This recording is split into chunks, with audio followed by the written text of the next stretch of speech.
ఓం శ్రీ సాయిరామ్. శ్రీ నానా సాహెబ్ చందోర్కర్ శ్రీ సాయి సచ్చరిత్రలో 2వ అధ్యాయము, 4వ అధ్యాయము, 6వ అధ్యాయము, 51వ అధ్యాయంలో ఉంటుందండి వీరి గురించి.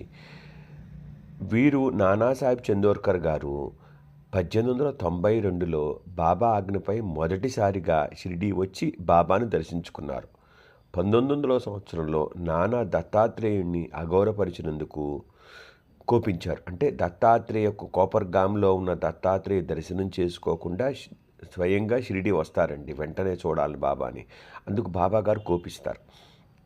వీరు వేదాంత పండితులు, తన పాండిత్యానికి గర్వపడుచుంటారు. బాబా భగవద్గీతలోని శ్లోకానికి అర్థం చెప్పి నానా అహంకారాన్ని తగ్గించారు. 1904 నుండి 1905లో నానా కూతురు మైనతాయి జామ్నేర్లో ఉన్నప్పుడు బాబా విభూది పంపించి విభూది మహిమ చేత సుఖ ప్రవసనం జరిగింది. 21/8/1921 శ్రావణ మాసంలో ఆయన శ్రీ సాయి సాన్నిధ్యం చెందారు.